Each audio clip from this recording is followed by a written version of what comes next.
নমস্কার। কথায় কথায় কথামৃত অনুষ্ঠানের 278তম পর্বে আপনাদের স্বাগত। আপনারা এই অনুষ্ঠান দেখছেন প্রাণারাম বাংলা ইউটিউব চ্যানেলে, যেখানে সপ্তাহে 6 দিন সোম থেকে শনিবার সম্প্রচারিত হয় কথায় কথায় কথামৃত, আর রবিবার কোষ্ঠীপাথর প্রাণারাম চ্যানেলে সম্প্রচারিত হয় শ্রী শ্রী মায়ের কথা। সবগুলি অনুষ্ঠানই শুরুর সময় রাত্রি 9টা। গত দিন অর্থাৎ গত শনিবার আমরা এই কথায় কথায় কথামৃত অনুষ্ঠানে শুনেছিলাম শ্রী শ্রী রামকৃষ্ণ কথামৃতের 19শে সেপ্টেম্বর 1884 প্রসঙ্গ। আজকেও সেই দিনটিতেই আমরা সানন্দে অবস্থান করব। শ্রীরামকৃষ্ণ দক্ষিণেশ্বরে তার নিজের ঘরে উপবিষ্ট রয়েছেন। সেখানে রয়েছেন বিভিন্ন ভক্তবৃন্দ, বিভিন্ন ভক্তজন রয়েছেন, এবং শ্রীরামকৃষ্ণ তাঁর অনুপম ভঙ্গিতে কথামৃত বিতরণ করছেন। সেটি আমরা যে শুনেছিলাম, যতটা পর্যন্ত শুনেছিলাম তার পরের অংশে প্রবেশ করব, আর তার আগে স্মরণ করে নেব যে খানটিতে আমরা থেমেছিলাম গত শনিবার, সেই জায়গাটিকে একটু স্মরণ করে নিয়ে তার পরের অংশে প্রবেশ করব শ্রী শ্রী রামকৃষ্ণ কথামৃততে, যার সূচনায় কথামৃতকার শ্রীযুক্ত মহেন্দ্রনাথ গুপ্ত বা শ্রীম বা মাস্টার মহাশয় উদ্ধৃত করছেন তব কথামৃতং তপ্ত জীবনং কবিভিরীরিতং কলমশাপহং শ্রবণমঙ্গলং শ্রীমদাততং ভুবি গৃণন্তি ये ভূরিদা জনাঃ।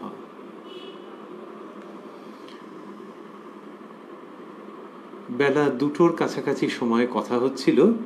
মুখার্জি ভ্রাতৃদ্বয় ছিলেন, শ্রীযুক্ত প্রিয়নাথ ও মহেন্দ্র মুখার্জি ভ্রাতৃদ্বয় ছিলেন অন্যান্য ভক্তেরা। আর আমরা আগের দিন যেখানটাতে শুনছিলাম, সেখানে শ্রীরামকৃষ্ণ এদের সঙ্গে কথা বলছিলেন। মাস্টারমশাই লিখেছেন, মহেন্দ্রাদির প্রতি আপনারা যে আসছো, তাতে কিছু কি উপকার হচ্ছে? শুনলে মনটা বড় ভালো থাকে। মাস্টারের প্রতি এখানে লোক আসে কেন? তেমন লেখাপড়া জানি না। এটি যখন বলেছিলেন তখন মাস্টারমশাই বলেছিলেন, যেটি তার ভাব হচ্ছে যে ভগবান যখন আবির্ভূত হন তখন অন্য রকমের প্রভাবের সৃষ্টি হয়। শ্রীকৃষ্ণের কথা তিনি বলেছিলেন, আর শ্রীরামকৃষ্ণ ওই ঈশ্বরের অবতরণের প্রসঙ্গটিকে সমর্থন করে যোগমায়ার কথা বলেছেন, যে যোগমায়া ভেলকি লাগিয়ে দেয়। এই বলতে বলতে হরিলীলার প্রসঙ্গ এসেছিল এবং গোপীদের ভালোবাসার কথা এসেছিল।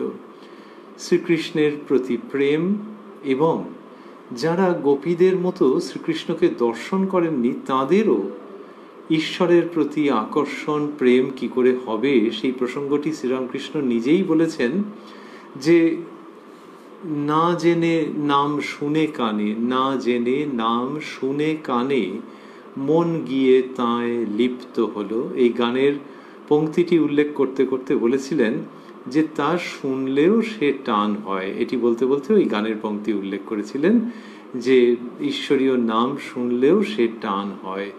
এই যে গোপীদের প্রসঙ্গ এসছে, সেইখান থেকেই তার পরবর্তী প্রশ্নটি করছেন একজন ভক্ত, এবং সেইখানেই আমরা প্রবেশ করছি। মাস্টারমশাই লিখছেন, একজন ভক্ত, আজ্ঞা বস্ত্রহরণের মানে কি? মানে তিনি তাৎপর্য বুঝতে চাইছেন। এমনি তো ঘটনা তো জানাই আছে, অন্তর্নিহিত তাৎপর্যটি কি? শ্রীরামকৃষ্ণ, অষ্টপাশ, গোপীদের সব পাশই গিয়েছিল, কেবল লজ্জা বাকি ছিল, তাই তিনি ও পাশটাও ঘুচিয়ে দিলেন। ঈশ্বর লাভ হলে সব পাশ চলে যায়। শ্রীরামকৃষ্ণ নিজেই বলেছেন অন্যত্র কতবার যে লজ্জা ঘৃণা ভয় 3 থাকতে নয়। তাহলে এই 3টি মানুষকে বেঁধে রাখে, এগুলি থাকলে ঈশ্বর লাভ হয় না। আর এখানে বলছেন ঠিক যেন এই একই সুর বিভিন্ন অবস্থায়, যে ঈশ্বর লাভ হলে সমস্ত পাশ চলে যায়। তো এখানে বললেন যে ঈশ্বর লাভ হলে সব পাশ চলে যায়। পাশ মানে বন্ধন, সমস্ত পাশ চলে যায়। শ্রীরামকৃষ্ণ কি সুন্দর করে বাক্যের মধ্যে বলতেন, যেটি ধ্বনিত হয় অপূর্বভাবে, বলতেন পাশবদ্ধ জীব, পাশ মুক্ত শিব। সেই তিনিই বলছেন যে ঈশ্বর লাভ হলে সব পাশ চলে যায়। গোপীদের কথায় বললেন যে তাদের লজ্জা বাকি ছিল, অর্থাৎ ওইটি একটি বন্ধনের কারণ ছিল, সেটিও শ্রীকৃষ্ণ নিজ গুণে অপসারণ করে দিলেন। এই যে লজ্জা, এই লজ্জা চলে যাওয়া, এটির অর্থ কি? এমনিতে তো লজ্জা ভালো, লজ্জা মানুষের আব্রু রক্ষা করে, মানুষকে আবৃত করে রাখে, কিন্তু এটা সেই অর্থে বলা হচ্ছে না। লোকে বলে বস্ত্র লজ্জা নিবারণের জন্য, তাহলে এটি কোন অর্থে বলা হচ্ছে? এটি হচ্ছে যে ঈশ্বরের নাম কেউ করবেন সেইখানে লজ্জা লাগছে, যে পাঁচজনের মাঝখানে ঈশ্বরের নাম করব, ঈশ্বরকে নিয়ে এই জীবন উৎসর্গ করে দেবো, তার জন্যই বেঁচে থাকবো, তাতে আবার পাঁচজনে কি ভাববে, সেই লজ্জা যেন না থাকে। সেই লজ্জা একটা বন্ধনের কারণ, সেটিকে তিনি অপসারণ করে দিচ্ছেন। সেই জন্যেই শ্রীরামকৃষ্ণের উক্তি যে লজ্জা ঘৃণা ভয় তিন থাকতে নয়, এটি একটি। আরেকটি হচ্ছে যে জাগতিক অর্থেও যে লজ্জা বলা হয় তার সঙ্গে অহংবোধ জড়িত থাকে। একটি বালক বা বালিকার লজ্জাবোধ থাকে না, তাহলে বড় বয়সে কেন হয়? বড় এবং গুরুজনেরা যাদের বয়স বেশি তারাই আবার ওটা বলে দেন যে এই জামা পর জামা পর, সকলে এসে গেছে জামা পরিসনি। তাহলে তার আগে পর্যন্ত তার লজ্জাবোধ ছিল না, সে জামা পরলো, কাপড় পরলো, প্যান্ট পরলো, যা হোক করতে করতে করতে করতে তার লজ্জাবোধ চলে এলো। এই যে লজ্জাবোধ চলে আসছে, এর সঙ্গে একটা অহংয়ের সূক্ষ্ম যোগ থাকছে। তাহলে কি সেই লজ্জাবোধ সে ত্যাগ করবে? হ্যাঁ, মনে মনে ত্যাগ করবে, মনে মনে ত্যাগ করবে। যে একটা অহংবোধ, তাহলে বস্ত্র মানুষকে আবৃত করে রাখছে, লজ্জা নিবারণ করছে এটা বলা হচ্ছে, কিন্তু এর সঙ্গে সূক্ষ্মভাবে অহংবোধও জড়িত হয়ে থাকছে, যেটা বালক বালিকার ক্ষেত্রে দেখা যাবে যে ওটা নেই। বালক বালিকা যখন তার জ্ঞান হয়নি তখন তো কিছুই নেই, খিদে পেলেও সে বলতে পারে না, সে কাঁদছে। কিন্তু যখন জ্ঞান হয়েছে, কথাবার্তা বলতে পারছে, তখনও দেখো লজ্জার বোধ নেই। তাহলে এটা কি কিছু ইররেগুলার? তা সেটা নয়, এটা কোনো গণ্ডগোলের ব্যাপার নয়। আসলে ওর ওই নিজের একটা ব্যক্তি স্বাতন্ত্র্য গড়ে ওঠেনি। এই ব্যক্তি স্বাতন্ত্র্য বড় হয়ে ওঠার পক্ষে দরকার, ইন্ডিভিজুয়ালিটি বড় হয়ে ওঠার পক্ষে দরকার, কিন্তু তারপরে আধ্যাত্মিকভাবে বড় হতে গেলে ব্যক্তি স্বাতন্ত্র্যকে সরিয়ে রাখতে হয়। আর স্বতন্ত্র কিছু নয়, সবই এক, সবই একমুখী। যোগটাই হচ্ছে আসল, স্বতন্ত্র ভেবে দূরে থাকাটা আসল নয়। ব্যক্তির সঙ্গে ব্যক্তির যে স্বাতন্ত্র্য, সেইটা অহংয়েরই নামান্তর। তো সেইখানে ওই ব্যক্তি স্বাতন্ত্র্য এবং তার সঙ্গে জড়িত যে লজ্জা, সেই লজ্জাকে ত্যাগ করতে হয়। সেই লজ্জা অন্যতম বন্ধন। এই যে অষ্টবন্ধন, তার মধ্যে লজ্জা একটি, তো সেই লজ্জা ত্যাগের কথা বলা হচ্ছে। শ্রীরামকৃষ্ণের জীবনে দেখা যায় যে যেমন তিনি বললেন যে লজ্জা ঘৃণা ভয় তিন থাকতে নয়, তেমনি আবার দেখতে পাওয়া যাবে যে তিনি যখন নিজে রয়েছেন, তার ঘরে অবস্থান করছেন, তখন কিরকম হচ্ছে, তখন মাঝে মাঝে তিনি পোশাক আশাকের কিছু পরোয়া করছেন না, আলাদা করে অপেক্ষা রাখছেন না, দিগম্বর হয়ে অবস্থান করছেন। ভক্তদেরকে মাঝে মাঝে তিনি বলতেন, কিরণ সুন্দর যে তোমরা কি আমাকে অসভ্য মনে করছো? কিন্তু কেউ মনে করেননি। কারুর মনের মধ্যে অন্য কোনো রকমের ভাব, কোনো বিকার তো উত্থিত হয়ইনি, বরং একটা কেমন অপূর্ব লেগেছে যে এর মধ্যে একটা বালকের ভাব রয়েছে, বাচ্চা ছেলের ভাব রয়েছে। ওই যে শ্রীরামকৃষ্ণের দিগম্বর হয়ে মাঝে মাঝে অবস্থান করা, পুরুষ ভক্তেরা গেছেন, কখনো কখনো দেখেছেন যে কাপড় চোপড়ের কোনো ঠিক নাই, এলোথেলো হয়ে বসে আছেন, ওর মধ্যে দিয়ে একটা প্রতীকী ইঙ্গিত রয়েছে যে এর ক্ষেত্রে ওই লজ্জার ব্যাপারটা আলাদা করে নেই, ব্যক্তি স্বাতন্ত্র্য এর নেই। ইনি সেই জগৎ কারণের সঙ্গে, জগন্মাতার সঙ্গে এক হয়ে গেছেন। স্বাতন্ত্রতার বোধজাত যে লজ্জা, সেটা ওর নেই, একেবারে লেশমাত্র নেই। তারই একটি প্রতীকী প্রকাশ হচ্ছে শ্রীরামকৃষ্ণের দিগম্বর অবস্থা। 19শে জুলাই 1884 প্রসঙ্গ চলছে, তিনি গোপীদের প্রসঙ্গ এবং শ্রীকৃষ্ণের বস্ত্রহরণ এবং সেই লজ্জা নামক যে পাশ বা বন্ধন, সেটি ঘুচিয়ে দেওয়ার, অপসারণ করবার কথা বললেন, যে তাই তিনি ও পাশটাও ঘুচিয়ে দিলেন, এই কথা শ্রীরামকৃষ্ণ বললেন। তারপরে কি হচ্ছে, তারপরে মাস্টারমশাই লিখছেন, মহেন্দ্র মুখুজ্জে প্রভৃতি ভক্তদের প্রতি ঈশ্বরের উপর টান সকলের হয় না, আধার বিশেষে হয়, সংস্কার থাকলে হয়। তা না হলে বাগবাজারে এত লোক ছিল, কেবল তোমরাই এখানে এলে কেন, আদার এগুলোর হয় না। এই শব্দগুলি মাস্টারমশাই স্থূলাক্ষরে দিয়েছেন, আদার এগুলোর হয় না। তো শ্রীরামকৃষ্ণ বলছেন মহেন্দ্র মুখার্জি প্রভৃতি ভক্তদের প্রতি, মহেন্দ্র মুখোপাধ্যায় প্রমুখ সব রয়েছেন, ওই যে মহেন্দ্র মুখোপাধ্যায়, প্রিয়নাথ মুখোপাধ্যায় প্রমুখ ভক্তেরা, যে ঈশ্বরের উপর টান সকলের হয় না, আধার বিশেষে হয়। তা বলছেন যে তোমাদের সেই রকম আধার, সেই জন্যই তোমাদের টান হয়েছে। এই যারা সব সেখানে উপস্থিত হয়েছেন, সংস্কার থাকলে হয়, তা না হলে বাগবাজারে এত লোক ছিল, কেবল তোমরাই এখানে এলে কেন। কি সুন্দর করে বলার ভঙ্গি। আর বললেন আদার এগুলোর হয় না, তার মানে যাদের সেই রকম সংস্কার নেই তাদের হয় না। এই যে বাগবাজারে এত লোক ছিল, এটা খুব আধুনিক একটা বলবার ভঙ্গি, এবং এত দ্রুত তিনি একটার সঙ্গে একটাকে যুক্ত করছেন, রিলেট করছেন, ভাবলে খুব অবাক হয়। দক্ষিণেশ্বরে নিজের ঘরে বসে শ্রীরামকৃষ্ণ কথা বলছেন, এবং যার সঙ্গে কথা বলছেন তাকে কিন্তু তিনি লক্ষ্য করে তাকে তার অনেকটা নিয়ে, তার সবটা তার যেন জানা আছে, সেইখান থেকে ঠিক জায়গাটিকে, ঠিক উপাদানটিকে তিনি গ্রহণ করছেন, পিক আপ করছেন, সেটার সঙ্গে মিলিয়ে বলছেন। বললেই হতো যে কলকাতা শহরে এত লোক আছে বা জগতে এত লোক আছে, তোমরাই বা এলে কেন, তার থেকেও কিন্তু আরও বেশি স্পর্শ করে যাবে, ছুঁয়ে যাবে, আরও বেশি জাগ্রত করবে, আরও বেশি সেই সত্যটি সম্পর্কে সতর্ক করবে এবং সত্যে উপনীত হতে আহ্বান জানাবে যদি লোকাল জায়গার রেফারেন্স দেওয়া হয়। শ্রীরামকৃষ্ণ বলছেন তা না হলে বাগবাজারে, এই যেই বলা হচ্ছে বাগবাজারে, তখন ইমিডিয়েট কানেকশন হয়ে যাচ্ছে। যদি বলা হয় জগতে, তখন ওটা মনের মধ্যে নিতে তো সময় লাগে, যে হ্যাঁ হ্যাঁ হ্যাঁ সারা পৃথিবীতে অনেক লোক, তার মধ্যে এইভাবে উনি বলছেন। আর বাগবাজার যে যেখানে থাকে সেখানকার কথা বলছেন। এই লোকশিক্ষার যে শৈলী শ্রীরামকৃষ্ণের, লোকশিক্ষার যে শক্তি, লোকশিক্ষার যে পদ্ধতি, লোকশিক্ষার যে স্টাইল, এইটা আমাদেরকে অবাক করে যে মানুষের সঙ্গে কথা বলতে গেলে তাকে তার ওই অঞ্চলটা নিয়ে যখন বলা হচ্ছে, তখন একটা খুব চমৎকার হচ্ছে। ধরা যাক নির্বাচনের সময় যখন কেউ বলছেন যে আপনাদের এই অমুক অঞ্চলের আমি উন্নতি করতে চাই, এই অমুক অঞ্চল, এখানে তো আমি ছোট বয়স থেকে যাতায়াত করতাম, এরকম যখন বলছেন, তখন মানুষের সঙ্গে তিনি রিলেট করছেন, যে তারা যে অঞ্চলে থাকেন, যে কেন্দ্রের কথা হচ্ছে সেখানকার সঙ্গে রিলেট করছেন, এবং লোকজনের বেশ শুনতে ভালো লাগছে। কিন্তু এর সঙ্গে যদি আরও হতো যে যে যারা সব রয়েছেন, যারা শুনছেন, কত লোক, হাজারে হাজারে লক্ষ লোক হয়তো রয়েছেন, যে কোনো একজনের কথা যদি ভাবা যায়, তার সঙ্গে যখন কথা হচ্ছে, যদি তার আরও স্পেসিফিক করা যায় যে তোমাদের এই পাড়ায় আমি একবার এসেছিলাম, তখন তো তার আরও শুনতে তিনি আগ্রহী হবেন ওই প্রতিনিধির কথা, যে ও আমার পাড়ার কথা বলছেন। এখন সেটা ভালো অর্থে বলছেন কি অভিনয় করছেন, সেই প্রসঙ্গে আমরা যাচ্ছি না, সে তো সর্বত্রই এরকম হতে পারে।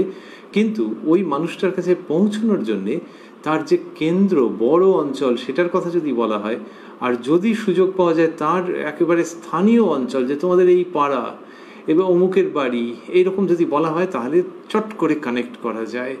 এইটা শ্রীরামকৃষ্ণ ব্যবহার করছেন যখন এদেরকে বলছেন মহেন্দ্র মুখুজ্জের প্রভৃতি ভক্তদের প্রতি, তখন বলছেন তা না হলে বাগবাজারে এত লোক ছিল, কেবল তোমরাই এখানে এলে কেন, কানেক্ট করছেন। আমরা নির্বাচনের প্রসঙ্গ তুললাম। নির্বাচন অনেকে পছন্দ করেন, অনেকে পছন্দও করেন না, যে বাবারে যা আরম্ভ হয়েছে, এরকম মানুষে বলেন। তো সেটার মধ্যে আমরা ঢুকছি না, কারণ আমরা যারা এই অনুষ্ঠান শুনছি, চিন্তা করছি, নিজের মনের মতো করে ভাববার চেষ্টা করছি, তাদের প্রায় সকলেই নির্বাচন করে রেখেছেন নিজের জীবনের সব কিছু রূপে শ্রীরামকৃষ্ণ, মা সারদা ও স্বামী বিবেকানন্দকে। সেই নির্বাচন অনেক আগেই হয়তো হয়ে গেছে কোনো শুভ মুহূর্তে, তাই অন্য নির্বাচনের প্রসঙ্গ স্মরণ করে এই নির্বাচিত জীবন দেবতার প্রসঙ্গেই আমরা প্রত্যাবর্তন করছি। শ্রীরামকৃষ্ণ বলছেন, মলয় পর্বতের হাওয়া লাগলে সব গাছ চন্দন হয়, কেবল শিমুল, অশ্বত্থ, বট আর কয়েকটা গাছ চন্দন হয় না। যে কৃপা বাতাস বইছে, মলয় পর্বতের হাওয়া লাগলে সব গাছ চন্দন হয়, কিন্তু কতকগুলো এমন আছে যে সেগুলো হয় না। এইটা মানুষের পূর্ব সংস্কার, তার মানে সংস্কার এত গভীর, এত দৃঢ় হয়ে রয়েছে বিপরীত সংস্কার যে তাদের হতে চায় না, সেটাই বলছেন। কিন্তু বলা মানে শ্রীরামকৃষ্ণ যখন বলেন তখন সেটা এই নয় যে ওই কতগুলো লোক ওই টাইপের আছে ওই দিকে আলোচনা চলে গেল, ওইটাকে উল্লেখ মাত্র করে তিনি এই যে মানুষদের কথা বলছেন তাদের জাগ্রত করছেন, অনুপ্রাণিত করছেন তাদের সুপ্ত সম্ভাবনা সম্বন্ধে। তার একটু ছুঁয়ে গেলেন, গানের মধ্যে আছে না যে একটা নোট একটু ছুঁয়ে যাওয়া, তাতে একটা অন্য রকমের আমেজ তৈরি হয়। শ্রীরামকৃষ্ণের পুরো কথামৃতের মধ্যে নেতিবাচক নোটগুলোকে ছুঁয়ে যাচ্ছেন তিনি, খুব ইতিবাচক মাধুর্যপূর্ণ শক্তিশালী ব্যঞ্জনা উপস্থিত করবার জন্যে। এখানে তিনি বলছেন, ওই যে বললেন যে মলয় পর্বতের হাওয়া লাগলে সব গাছ চন্দন হয়, কেবল শিমুল, অশ্বত্থ, বট আর কয়েকটা গাছ চন্দন হয় না, এই প্রসঙ্গটাকে, এই নোটটাকে যেন তিনি ছুঁয়ে গিয়েই কিরকম সদর্থক জায়গায় চলে যাচ্ছেন। বলছেন, তোমাদের টাকা কড়ির অভাব নাই, তোমাদের টাকা কড়ির অভাব নাই, যোগভ্রষ্ট হলে ভাগ্যবানের ঘরে জন্ম হয়, তারপর আবার ঈশ্বরের জন্য সাধনা করে। এই ইতিবাচক জায়গায় নিয়ে এলেন যে যারা যোগভ্রষ্ট, শ্রীমদ্ ভগবত গীতায় এই প্রসঙ্গ আছে, তো যারা যোগভ্রষ্ট, তারপরেই প্রশ্ন আসবে যে যোগভ্রষ্টের ব্যাপারটি শ্রীরামকৃষ্ণকে জিজ্ঞাসা করবেন মহেন্দ্রবাবু। তা শ্রীরামকৃষ্ণ বলছেন, এই যে যোগভ্রষ্ট, যে যোগের পথে যেতে গিয়ে সেখান থেকে কোনো কারণে স্লিপ করে গেছে, আমাদের ভাষায় যদি আমরা ভাবি, তাহলে কি হয়, সে ভগবানের ঘরে তার জন্ম, ভাগ্যবানের ঘরে জন্ম হয়। যোগভ্রষ্ট হলে ভাগ্যবানের ঘরে জন্ম হয়, তারপর আবার ঈশ্বরের জন্য সাধনা করে। তার আগে বললেন তোমাদের টাকা কড়ির অভাব নাই। তাহলে এই ভাগ্যবান মানে যার টাকা কড়ি রয়েছে। কি প্রসঙ্গে আসছে, যে যে ঘরে জন্মগ্রহণ করছেন সেই ঘরে ওই অন্ন বস্ত্রের জন্য চিন্তা করতে হচ্ছে না। তাহলে যাদের চিন্তা করতে হয় তারা কি খারাপ লোক নাকি? তা নয়। কিন্তু যিনি যোগভ্রষ্ট হয়েছেন, হয়তো আর অল্পই বাকি রয়েছে, তার এমন ঘরে জন্মগ্রহণ হচ্ছে, সুকৃতিবান মানুষের ঘরে, যে ঘরে মা লক্ষ্মীর অবস্থান, সেই ঘরে জন্ম হচ্ছে, যাতে এই অন্ন বস্ত্রের চিন্তাটা তার না হয়, করতে না হয়, এবং প্রথম থেকেই, খুব প্রারম্ভ থেকেই তিনি ঈশ্বরের দিকে মন দিতে পারেন, যাতে ওই যেটুকুনি বাকি আছে সেটুকুনি সমাধা হয়ে যায়। এই জন্যে ভাগ্যবানের ঘরে, এবং ওই যে তোমাদের টাকা কড়ির অভাব নাই, এইসব প্রসঙ্গ শ্রীরামকৃষ্ণ বলছেন। বলার মানেই হলো যে দেখো ওই ওদের হয় না, আর তোমাদের দেখো কিরকম ভাগ্যবানের ঘরে জন্ম হয়েছে। তার মানে গিয়ে দাঁড়াচ্ছে কোথায়, যে আর একটা ক্ষণও নষ্ট করো না। এই যে ওই সব চিন্তা করতে হচ্ছে না, অন্য চিন্তা করতে হচ্ছে না, অন্য চিন্তা করতে পারছো, অর্থের চিন্তা করতে হচ্ছে না, পরমার্থের চিন্তা করতে পারছো, এর মধ্যে আর একটা ক্ষণও নষ্ট করো না। এই সদর্থক জায়গায় শ্রীরামকৃষ্ণ আহ্বান জানাচ্ছেন। ওই জন্য আমরা বলছিলাম যে একটা নেতিবাচক সুরকে হালকা করে ছুঁয়ে গিয়ে তিনি এই ইতিবাচক সঙ্গীতে আনন্দের সঙ্গে প্রত্যাবর্তন করছেন। এই শ্রী শ্রী রামকৃষ্ণ কথামৃত সঙ্গীতের ঘরানা, যে ওই নেতিবাচকটা থাকবে সঙ্গীতের মধ্যে, যেরকম নানান রকম থাকে, তেমনি একটি নেতিবাচক একটুখানি উল্লেখ করে সেটাকে একটা ইতিবাচক সুর ও মাধুর্যে ঝঙ্কৃত করা, এই শ্রী শ্রী রামকৃষ্ণ কথামৃতর মহাসঙ্গীত। তো এরকম বলেছেন। আর মুখার্জি বাবুরা, তারা আবার এই এক একটা কথা পাচ্ছেন এবং সেগুলো সম্পর্কে আরো জানতেও চাইছেন। শ্রীরামকৃষ্ণ যদিও তাদের আকর্ষণ করছেন, তারা হয়তো ভেতরে ভেতরে সেই আকর্ষণটা বোধ করছেন, পাশাপাশি তথ্যের জায়গাটিও একটু মনের মধ্যে উঁকি মারছে। মহেন্দ্র মুখুজ্জে কেন যোগভ্রষ্ট হয়? শ্রীরামকৃষ্ণ পূর্বজন্মে ঈশ্বর চিন্তা করতে করতে হয়তো হঠাৎ ভোগ করবার লালসা হয়েছে, এরূপ হলে যোগভ্রষ্ট হয়, আর পরজন্মে ওইরূপ জন্ম হয়, তার মানে ভালো ঘরে জন্ম হয়। তাহলে পূর্বজন্মে ঈশ্বর চিন্তা করতে করতে হয়তো হঠাৎ ভোগ করবার লালসা হয়েছে, হঠাৎ করে ওটা হয়েছে, সেই জন্য একটু বিচ্যুত হয়ে গেছে পথ থেকে। তার পরের জন্মে ওই রকম জন্ম হচ্ছে, যেখান থেকে কিনা তার ওই পরমার্থ প্রাপ্তির জন্য বাকি সাধনটুকুনি সে করে নিতে পারে। তা বললেন যে হঠাৎ ভোগ করার লালসা, এরূপ হলে যোগভ্রষ্ট হয়, আর পরজন্মে ওইরূপ জন্ম হয়। মহেন্দ্র তারপর উপায়, এইবার শ্রীরামকৃষ্ণ কিন্তু একটু মজা করবার জায়গাটার সদ্ব্যবহার করবেন, ওটা ছাড়বেন না। তিনি এরা বলেছেন যে তারপর উপায়, তাহলে ওই যে যোগভ্রষ্ট যিনি, তিনি যখন এই ভালো ঘরে জন্ম নিলেন, তার মানে কিছুটা ওই সব কামনা বাসনা রয়ে গেছে, কিন্তু খুব করে ঈশ্বরের দিকেও মন আছে। আচ্ছা, এবার উপায় শ্রীরামকৃষ্ণ তিনি খুব নির্দিষ্ট জায়গাটা প্রথমে বলে নিচ্ছেন। বললেন, মাস্টারমশাই লিখছেন, শ্রীরামকৃষ্ণ, কামনা থাকতে, ভোগ লালসা থাকতে মুক্তি নাই, তাই খাওয়া পড়া রমণ ভমন সব করে নেবে। সহাস্যে, তুমি কি বলো, সদারায় না পরদারায়? মাস্টার মুখুজ্জে এরা হাসিতেছেন। শ্রীরামকৃষ্ণ বলছেন যে প্রথমে ওইটি বললেন যে কামনা থাকতে, ভোগ লালসা থাকতে মুক্তি নাই। তার মানে পরের জন্মে যে হলো, যেটি বলছেন সেটি হচ্ছে যে পরের জন্মে হলো মানেই ভালো ঘরে, সুকৃতিবান গৃহস্থের ঘরে যেখানে মা লক্ষ্মীর অবস্থান, সেখানে জন্ম হলো মানেই যে সবটা হয়ে যাবে, তা নাও হতে পারে। মানে ওটা যে স্বতঃসিদ্ধ তা নয়। এই জন্মে যদি এখনো কামনা বাসনা লালসা এইসব থেকে যায়, তাই প্রথমে এই উক্তিটি, যেটি সবচেয়ে ওপরে, যেটি প্রিসাইড করছে, রেইন করছে, যে এইটি প্রধান উক্তি, সেটি কি? কামনা থাকতে, ভোগ লালসা থাকতে মুক্তি নাই, বলছেন শ্রীরামকৃষ্ণ। মুক্তি নাই মানে ওই আর কি, জন্ম মৃত্যুর যে চক্র, সেখান থেকে মুক্তি নাই। তা কামনা ভোগ লালসা কি, এটা ক্ষতিটা কি করছে? কামনা তো জীব মাত্রই থাকে, মানুষ মাত্রই না। শ্রীরামকৃষ্ণ দেখাচ্ছেন এই আসক্তি থাকলেই ওইটার জন্য ফিরে ফিরে আসতে হয়। ওই যে একটু আগে বললেন যে যার প্রায় চলে গেছে, সে ওই রকম অর্থবান ভাগ্যবানের ঘরে জন্মগ্রহণ করে।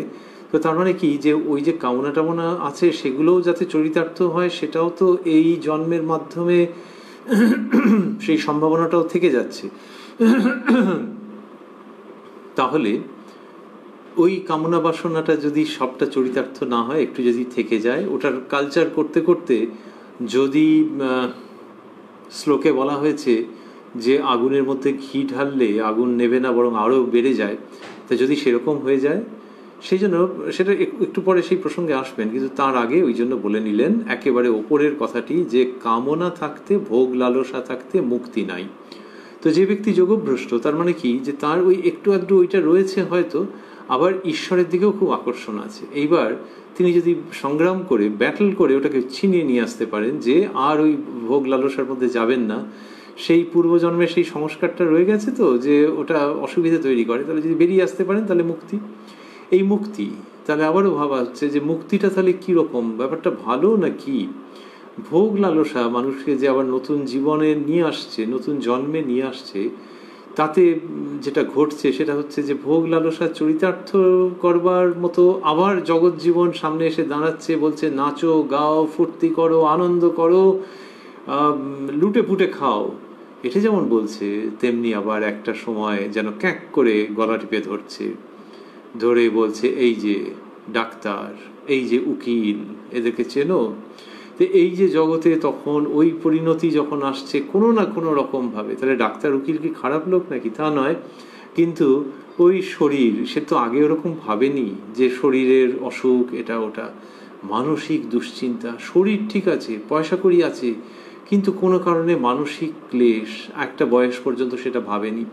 এই করতে করতে মানুষের উপলব্ধি হয় যে জাঁতা কলে পিষে ফেলছে, এই জাঁতা কলে পিষে ফেলছে, এটা যখন উপলব্ধি হয়, এবং তখন যে মানুষের মনের মধ্যে একটা সংবেদনশীলতা রয়েছে, সেন্সিটিভিটি রয়েছে, সেই মানুষ তখন মনে করতে আরম্ভ করে যে জীবনটা আসলে এইরকম শোষিত হওয়ার জন্য, জীবনের শোষণ করে নেয়। পূর্ণাঙ্গ অবিচ্ছিন্ন চিরকালীন সুখ কোথায়? আনন্দ কথা না হয় বাদই দেওয়া গেল, যে সুখ, সেই সুখটা চিরস্থায়ী নয়, বরং সুখ যেন হাতছানি দিয়ে তারপর অসুখের সঙ্গে পরিচয় করিয়ে দেয়। সেইটার থেকে সংবেদনশীল মানুষ ভেবেছে, নাহলে কি আর কেউ এমনি এমনি ধর্ম করেছে? তো সংবেদনশীল মানুষ, নারী এবং পুরুষ, পুরুষ নারী উভয়ের মধ্যেই এটা এসেছে যে এ তো মহাবন্ধনের ব্যাপার দেখা যাচ্ছে, যে ওরকম ডেকে এনে তারপরে এই জায়গাতে নিয়ে যাচ্ছে আবারও আবারও আবারও, এবং বোঝাই যাচ্ছে যখন বুদ্ধি দিয়ে, বোধ দিয়ে, যে এই জন্মে যেটুকুনি হলো না সেটা নিয়ে সামনের জন্মে শুরু হবে, সামনের জন্মে আবারও নাচবে, আবারও গাইবে, আবারও ফুর্তি করবে, আবারও রঙিন চশমা পরে জগৎকে দেখবার চেষ্টা করবে, আর চশমা খুলে নিলে কোথাও কিচ্ছু নেই, ফক্কা রং টং আর কিচ্ছু নেই, আবারও বোকা বানাবে। সেইখান থেকে বন্ধনের বোধ, বন্ধনের বেদনা এবং মানুষের মুক্তির আরতি। মুক্তি মানে যে সমস্ত কিছু থেকে একজনকে কিক আউট করে ফেলে দেওয়া হলো ছুঁড়ে একেবারে, সেইভাবে মুক্তি নয়। এটা হচ্ছে স্বেচ্ছায় সাধনা করে প্রাপ্ত মুক্তি। এবং সেই মুক্ত হয়ে কোথায় গিয়ে জীব অবতীর্ণ হচ্ছে, উপনীত হচ্ছে, সে উপনীত হচ্ছে জগৎ কারণের কাছে। তাকে সচ্চিদানন্দই বলুক, ভগবান ঈশ্বর যাই বলুক, সেই তার কাছে উপনীত হচ্ছে যার কাছে সত্যি সত্যি চিরন্তন আনন্দ, তার কাছে মজা সুখ এসব কথা নেহাতি পান সে, তার কাছে আনন্দ চিরকালের। সেইটে যখন মানুষ বুঝতে পারছে, তখনই মুক্তির জন্য সে ব্যাকুল হয়ে যাচ্ছে। যে আসক্তির দড়ি পাকে পাকে যে বেঁধে ফেলবার চেষ্টা করছে, সেখান থেকে মুক্ত হয়ে তাঁর শ্রীপাদপদ্মে গিয়ে উপনীত হতে চাইছে, যিনি কোল পেতে বসে আছেন। ওই মহাসঙ্গীত যতক্ষণ না মানুষের কর্ণগোচর হচ্ছে, ততক্ষণ সে হাসতে হাসতে নিজেকে দড়ির ফাঁদের মধ্যে ফেলে তারপরে হাঁসফাঁস করতে করতে ভাবে যে কি ভুল করে ফেলছি। যখন সেই মুক্তির আস্বাদ মানুষ পায়, তখন ওই কামনা বাসনা আসক্তি সেগুলোকে অনেক পেছনে ফেলে দেয়। একটু ভয় ভয় থাকে যে সেগুলো যেন আবার গ্রাস না করে, এবং ওই পরমার্থ, ওই ঈশ্বর তাকে খুব করে অবলম্বন করে থাকে। তা শ্রীরামকৃষ্ণ বলছেন, কামনা থাকতে, ভোগ লালসা থাকতে মুক্তি নাই। বলে মজা করে বলছেন, তাই খাওয়া পড়া রমন ফমন সব করে নেবে সহাস্যে, যে এইগুলো করে নেবে বলে ওই যেই একবার মজার মুডে চলে গেছেন, তখন সেটাতে কন্টিনিউ করছেন।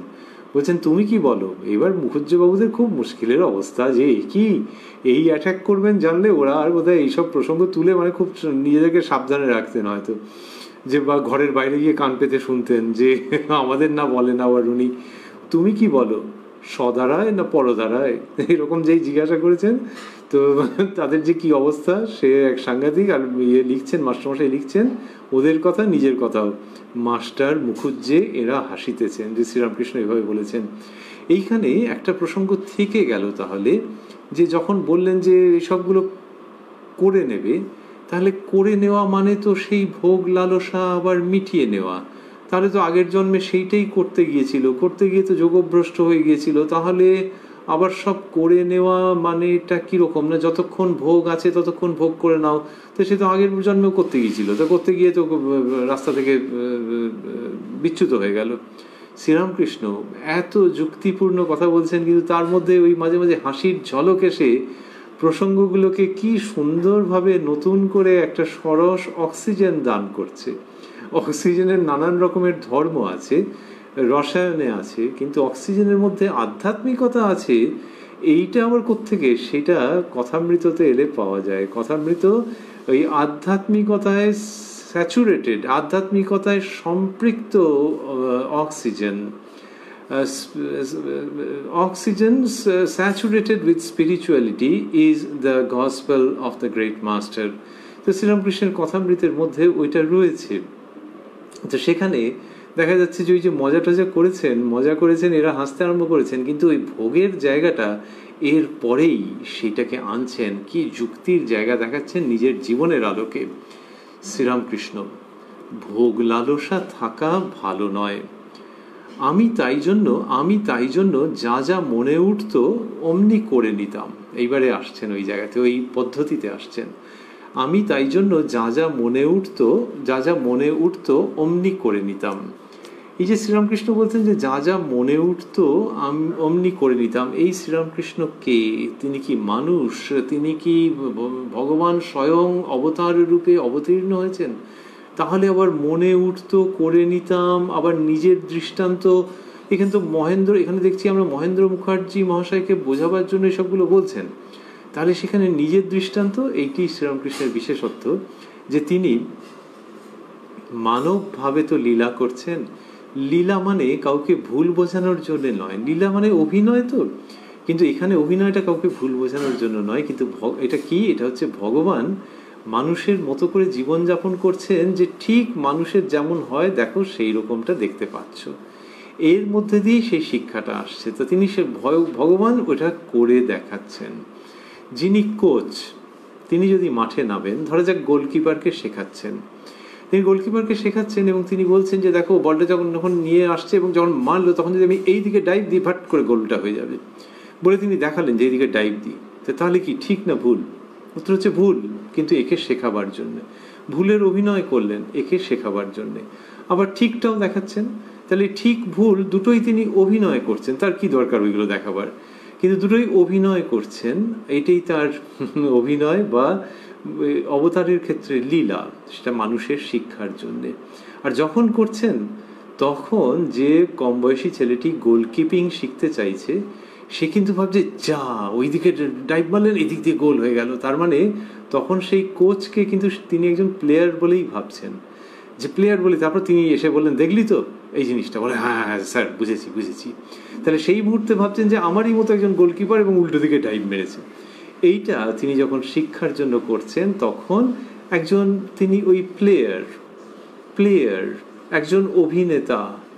ওই শ্রীরামকৃষ্ণের লীলা, ভগবানের লীলা ওই রকমই, এটা মানুষকে বিভ্রান্ত করার জন্য নয়, কিন্তু মানুষকে শেখানোর জন্য, সেই তাঁর দ্বারা যিনি একজন কোচ, যিনি একজন শিক্ষক, যিনি পথপ্রদর্শক, যিনি গুরু, যিনি সচ্চিদানন্দ স্বয়ং, সেই তিনি বলছেন যে আমার এরকম এরকম হয়েছিল। কীরকম বললেন? বলছেন ভোগ লালসা থাকা ভালো নয়, আমি তাই জন্য যা যা মনে উঠতো অমনি করে নিতাম। এই যে মনে উঠছে, তার মানে এটা উল্টো দিকে ডাইভ মারার মতো ব্যাপার, কতকটা সেরকম যে মনে উঠছে, আবার অবতারের আবার কি মনে উঠবে, তার আবার কি কামনা বাসনা। কিন্তু ওই বললেন এবার কি সুন্দর প্রসঙ্গ সব আসছে, মুখরোচক প্রসঙ্গ, আর তার মধ্যে দিয়ে কি শিক্ষা। বড় বাজারের রং করা সন্দেশ দেখে খেতে ইচ্ছা হলো, এরা আনিয়ে দিলে। বড় বাজারের রং করা সন্দেশ দেখে খেতে ইচ্ছা হলো। বড় বাজারে শ্রীরামকৃষ্ণ গেছেন, তো বলছেন এরা আনিয়ে দিলে। এটা কোন সময়কার কথা মনে হয়, উনি তো এবার সন্তারিক ধরে বলেননি, কিন্তু যে সময় মথুরবাবু রয়েছেন সেই রকম সময়কার ঘটনা হয়তো। রানী রাসমণি, মথুরবাবু, তা রাসমণির দেহান্তের পর মথুরবাবু দেখাশোনা করেছেন, তো ওই রকম সময় শ্রীরামকৃষ্ণের সাধন অবস্থার কথা। এরপরে সাধন অবস্থার প্রসঙ্গও আসবে। তা বলছেন এরা আনিয়ে দিলে, তার মানে এই কর্তৃপক্ষের কেউ আর কি, যে মথুরবাবু তো প্রচণ্ড ভক্তি করতেন, বাবা বলতেন, তো বাবার যা দরকার সেরকমভাবে তিনি একবার সদা প্রস্তুত থাকতেন। তো শ্রীরামকৃষ্ণ বলছেন, বড় মুখরোচক প্রসঙ্গ আসছে, বড় বাজারের রং করা সন্দেশ দেখে খেতে ইচ্ছে হলো, এরা আনিয়ে দিলে, খুব খেলুম তারপর অসুখ। এই শ্রীরামকৃষ্ণের শিক্ষা, যে ওই খুব ভোগ করলে তারপর দুর্ভোগ আছে জানো। তা বলছেন কিন্তু এই ঘটনা সবটাই সত্য, খুব খেলুম তারপর অসুখ। খুব খেলুম মানে কটা খেয়েছেন কি জানি, 7টা 8টা 10টা হয়তো খেয়েছেন, তার বেশি নয়। তিনি বেশি খেতে পারতেনই না, হয়তো 4টে 5টাও খেয়ে থাকতে পারেন। কিন্তু শিক্ষাটি কি চমৎকার, বললেন যে এরা আনিয়ে দিলে, খুব খেলুম তারপর অসুখ। ইঙ্গিত হচ্ছে যে খুব খাওয়ার পরেই অসুখ হলো, এবং তার অসুখ মানে কি, পেট খারাপ হয়েছে, হয়েছে, তো তার মানে তারপরে আর ওই ইচ্ছে একেবারে গেছে, আর ওই দিকে মারাই না। তো এখানেও মানুষের জীবনের যে ভোগ আসক্তি, সেটির মধ্যে যদি কেউ একেবারে হেডলং ডাইভ মারে, তার মধ্যে যদি আকণ্ঠ নিমজ্জিত থাকে, তাহলে ওই সুখ তারপরে অসুখ অনিবার্য। অসুখ মানে শরীর খারাপ হয়ে যাবে নাকি, তা নয়, কিন্তু এই অসুখ অন্যরকম, সেটা হচ্ছে ভোগের নিবৃত্তি হতে চায় না। তাহলে বুঝতে হবে যে বড় বাজারে রং করা সন্দেশ বললে একরকম তিনি বোঝাচ্ছেন যে তারপর অসুখ, সেটা মানুষের ভোগের ক্ষেত্রে কীরকম হচ্ছে, যে ওই যে ভোগের নিবৃত্তি হতে চায় না এবং আগুন আরও দাউ দাউ করে বেড়ে যায়, ওই অসুখ ভয়ঙ্কর।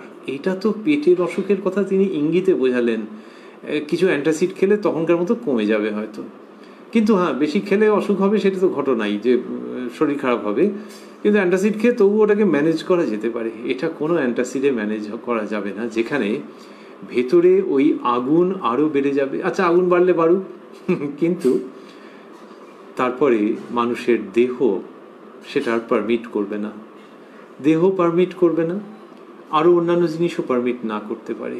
তখন সেই ব্যক্তির খুব করুণ অবস্থা। যিনি অনেক কিছু খেতে ভালোবাসেন, খাবারের টেস্ট তার দারুণ একেবারে লাগছে, অমুক খাবার প্রচুর খান একেবারে, লোকে কতবার বারণ করেছে যেরকম ঘি তেল মশলা দিয়ে ওগুলো খেও না, কে কার কথা শুনে। তারপর যখন শরীর খারাপ হয়ে গেছে আর ডাক্তার বলছেন যে এইগুলো একদম বারণ, তখন দোকানের পাশ দিয়ে যখন যান, যা গন্ধ বেরোচ্ছে, কিন্তু ওইটা বাবারে গত মাসে খেয়ে সে প্রায় হসপিটালাইজড হওয়ার মতো অবস্থা হয়েছিল। এই যে বেদনা, এই যে আগুনটা ভেতরে রয়েছে কিন্তু সেই আগুনকে নিবৃত্ত করা যাচ্ছে না, এইটা সমস্ত ক্ষেত্রেই সত্য, যে শরীর দিচ্ছে না কিন্তু ভেতরে সেই আগুনটা রয়ে গেছে।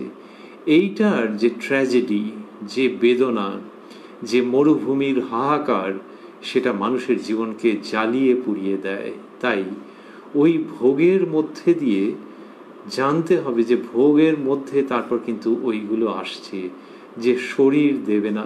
আরও আছে, সেটি হচ্ছে শরীর হয়তো দিচ্ছে যে হ্যাঁ ওই ভোগ করা যেতে পারে, ঘি তেল মশলা খাওয়া যেতে পারে, কিন্তু কোনো কারণে অর্থের দিক দিয়ে অসুবিধে হয়ে গেল, তখন সে আর ওটা কিনতে পারছে না। আগে কাঁটা চামচ ছাড়া খেতই না, এখন এমন একটা অবস্থা হয়ে গেছে যে পারছে না, দোকান থেকে সিঙ্গারা কিনে এনে সেও আবার কাঁটা চামচ দিয়ে মারছে। তো তখন ওই রকম অবস্থা, সে আর এক বিষম যন্ত্রণা। তাহলে ভোগ করলেই কীরকম হবে? তো সংবেদনশীল মানুষ দেখছেন, সংবেদনশীল মানে যিনি এই সত্যগুলোকে বুঝতে পারছেন, আর কেউ যদি বুঝেও চোখ বুঝে থাকে তাহলে তো আলাদা কথা, কিন্তু যিনি সংবেদনশীল তিনি চোখ খোলা রেখেছেন, he or she is alive to these hard realities, তো তিনি দেখছেন যে এগুলো তো অবশ্যম্ভাবী, কোনো না কোনোভাবে হবেই, যে যেখানে চাইছে ভেতরে আগুনটা রয়েছে, সে সিঙ্গারা খাওয়া থেকে সঙ্গলাভ সব রকম ক্ষেত্রেই, কিন্তু সেখানে তারপরে শরীর, স্বাস্থ্য, সম্পত্তি পারমিট করছে না, তখন সেটা কোনো না কোনোভাবে মানুষের জীবনে এসে উপস্থিত হয়, এবং তখন কি বিষম যন্ত্রণা। তাই রং করা সন্দেশ খেয়ে শ্রীরামকৃষ্ণ বললেন খুব খেলুম তারপর অসুখ, এইটা মানুষের জীবনের সঙ্গে ওইখানে যুক্ত। আর কি, আর হচ্ছে যে সন্দেশ খাওয়া সেটি যে ঘটছে, সন্দেশ খেয়ে এরকম হয়েছে। আমরা একটু আগে বলছিলাম, এই অনুষ্ঠানে স্মরণ করছিলাম যে লোকশিক্ষক তিনি এমন এমন কতগুলো উপকরণ উপাদান ব্যবহার করেন যেগুলো পরবর্তীকালে ভাবলে, বিচার করলে, স্মরণ করলে মনে হয় যে এগুলো খুব অর্থবহ এবং খুব শক্তিশালী উপকরণ। কীরকম হাসতে হাসতে কথায় কথায় তিনি ব্যবহার করে দিয়েছেন। বলেছেন, বড় বাজারের রং করা সন্দেশ খেতে ইচ্ছা হলো। এইবার যদি এমনি সন্দেশও কেউ প্রচুর লোভ করে খেয়ে নেন, তার তো শরীর খারাপ হবেই, কিছু না হলেও চোয়া ঢেকুর উঠতে পারে, বুকের কাছে জ্বালা জ্বালা করতে পারে, কম বয়সে কম করবে বা করবে না হয়তো বোঝা যাবে না, বেশি বয়স হলেই করবে। যে কোনো সন্দেশ খেলেই হবে, আবার রং করা সন্দেশ, কি রং ছিল কে জানে। কিন্তু শ্রীরামকৃষ্ণ যখন বলছেন রং করা সন্দেশ, তখন ওর মধ্যে দিয়ে একটা ইঙ্গিত থেকে যাচ্ছে এই রং করা সমাজ, এই রং করা বিনোদন, এই রং করা উৎসব, এই রং করা ফুর্তি, এইগুলো ওই সন্দেশের মতোই খেতে ইচ্ছে করে, ভোগ করতে ইচ্ছে করে। তাহলে বিনোদন মানেই কি খারাপ? সমাজ মানেই কি খারাপ? না, তার মধ্যে এরকম রং করা কেস প্রচুর আছে, তার মধ্যে মানুষ লিপ্ত হয়। আর যখন ঈশ্বরের দিকে মন যায়, তখন ঈশ্বর বিযুক্ত যা কিছু সেগুলো সবই রং করা, মেকি। এই রং করা, লোকে বলে তো যে এ রং করা সমাজ, এ ভালো লাগে না, কসমেটিক্স লাগানো সমাজ, মেকআপ করা সমাজ, মেকআপ করার রিলেশন, রং করার রিলেশন, রংচং মেখে একজন মানুষ যদি দাঁড়িয়ে থাকে তাকে যেমন বুঝতে পারা যায় না, তেমনি রিলেশনও রংচং মাখানো আছে, বুঝতে পারা যাচ্ছে না, যখন বোঝা গেল তখন টু লেট। সমস্ত ইঙ্গিত যেন বীজাকারে থেকে যাচ্ছে যখন বলছেন বড় বাজারের রং করা সন্দেশ দেখে খেতে ইচ্ছা হলো। তারপরে আবার বলছেন, কি সুন্দর একটা প্রসন্ন মুডে বৈরাগ্যের উপদেশ দিচ্ছেন, যেটা সকলের পক্ষে প্রাসঙ্গিক এবং অনুসরণযোগ্য। ছেলেবেলা গঙ্গা নাইবার সময় তখন নাথের বাগানে একটি ছেলের কোমরে সোনার গোট দেখেছিলাম। এই অবস্থার পর সেই গোট পড়তে সাধ হলো। এই অবস্থা মানে এই সাধন অবস্থা, তীব্র সাধনের অবস্থা। এই অবস্থার পর সেই গোট পড়তে সাধ হলো। তা বেশিক্ষণ রাখবার জো নাই। গোট পরে ভিতর দিয়ে শিরশির করে উপরে বায়ু উঠতে লাগলো, সোনা গায়ে ঠেকেছে কিনা। একটু রেখেই খুলে ফেলতে হলো, তা না হলে ছিঁড়ে ফেলতে হবে। তো বলছেন যে একটি ছেলের কোমরে, তার মানে কোমরে যেগুলো জড়িয়ে রাখে ওই রকম একটি বস্তু, কিন্তু সোনার। তো বললেন ছেলেবেলা গঙ্গা নাইবার সময় তখন নাথের বাগানে একটি ছেলের কোমরে সোনার গোট দেখেছিলাম। তো ছোটবেলায় দেখেছিলেন যে একটা ছেলের কোমরে ওরকম বাঁধা আছে সোনার। এই অবস্থার পর সেই গোট পড়তে স্বাদ হলো, যে যখন খুব সাধন অবস্থা তখন এরকম স্বাদ হলো। কেন এরকম হলো? হয়েছে। আবার আরেকটাও আছে, সেটা হচ্ছে যে মানুষ যখন সাধনা করছে তখন ভেতরের সংস্কার সে সরাচ্ছে। তো যে সংস্কারগুলো তাকে বিচ্যুত করে, তার পথ থেকে বিক্ষিপ্ত করে, কামনা, বাসনা, লালসা, সেই সমস্ত সংস্কার সে বিচারের দ্বারা সরাচ্ছে, ইষ্টকে, পরমার্থকে স্মরণ করছে। করতে করতে যখন সরাচ্ছে তখন ভেতরে যা আছে সেগুলো উঠে আসতে আরম্ভ করে। স্বাভাবিক, কেউ যদি মাটি খোঁড়ে তাহলে ওপরের যেগুলো সেগুলো চলে গেল, গিয়ে তারপর ভেতরে ভালো হোক মন্দ হোক যা আছে। এখন মানুষের মনের ভেতরেতে অনেক মন্দ জিনিস ঘাপটি মেরে বসে থাকে। এইবার যখন সে ওপরের দিক থেকে সংস্কারগুলো সরাচ্ছে, আজকে কি হয়েছে, কালকে কি হয়েছে, গত পরশু, এই সমস্ত সংস্কারকে যেগুলো কিনা তাকে বিক্ষিপ্ত করেছিল সেগুলো নানান রকমভাবে সে অপসারণ করছে, তখন ভেতরে যারা ঘাপটি মেরেছিল তারা আবার উঠে আসতে আরম্ভ করে। তো সাধক কি সাধিকা তাদের সেগুলির সঙ্গে লড়াই করতে আরম্ভ করেন। এক এক সময় অবাক হয়ে যান যে ও ভেতরে এই ইচ্ছেটা ছিল, হ্যাঁ হ্যাঁ হ্যাঁ এরকম একটা দেখেছিলাম, শুনেছিলাম, ভেবেছিলাম, কল্পনা করেছিলাম, স্বপ্ন দেখেছিলাম, এইটা ভেতরের মধ্যে থেকে গিয়েছিল। শ্রীরামকৃষ্ণ বলছেন ছেলেবেলা গঙ্গা নাইবার সময় তখন নাথের বাগানে একটি ছেলের কোমরে সোনার গোট দেখেছিলাম। তাহলে ওই যে দেখেছিলেন সেইটি মনের মধ্যে এসেছে। এই যে আমরা বলছিলাম যে অবতার লীলা, কিন্তু তার মধ্যে ওই মানুষের জীবনে যা যা ঘটে সেইগুলোর দেখানো আছে, সেগুলো দেখানো আছে। সেই জন্যই শ্রীরামকৃষ্ণের অবতরণ। তা তিনি বললেন এরকম হলো, এই অবস্থার পর সেই গোট পড়তে সাধ হলো, তা বেশিক্ষণ রাখবার জো নাই। তার মানে হচ্ছে যে তখন যে অবস্থাটা হয়েছে তখন ওই যে স্বাদটা হয়েছে ওই স্বাদ পুড়ে যাচ্ছে।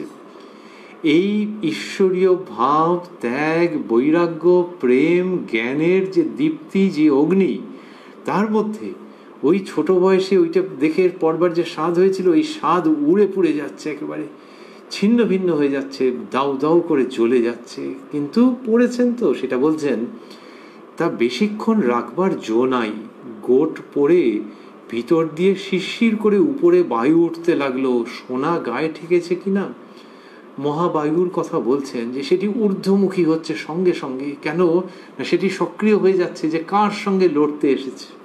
ওই যে আমরা বলছিলাম ভেতরে ঘাপটি মেরে থাকে, ভেতরে যেসব জন্তু জানোয়ারের প্রসঙ্গে তো বলা হয় যে সেই সমস্ত সাপদ তারা ঘাপটি মেরে আছে, কিন্তু সাধক বা সাধিকা সেই সময়ের মধ্যে তখন মহাবল উপলব্ধি করেছেন, অর্জন করেছেন, মহাপরাক্রমশালী হয়ে উঠেছেন সাধনার দ্বারা।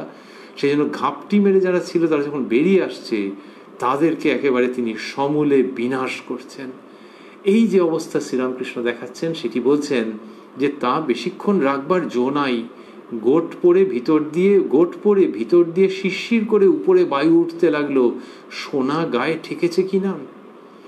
একটু রেখেই খুলে ফেলতে হলো, তা না হলে ছিঁড়ে ফেলতে হবে। তো ভেতরকার এই অবস্থা, এটি কি অপূর্ব একদিক দিয়ে। আরেক দিক দিয়ে এই যে মহেন্দ্র মুখার্জি মহাশয়রা এরা জিজ্ঞেস করেছিলেন, মহেন্দ্র মুখোপাধ্যায় প্রভৃতি, যে এ তাহলে উপায় কি ওই যোগভ্রষ্টের ক্ষেত্রে। এইখানে সেই সমাধানে চলে আসছেন যে যিনি যোগভ্রষ্ট তিনি এই জন্মে ভালো ভাগ্যবানের ঘরে জন্ম নিয়েছেন, তো নিয়ে বা জন্মলাভ হয়েছে, তারপরে তিনি বুঝছেন যে ভেতরে ওই একটা আগুন রয়েছে।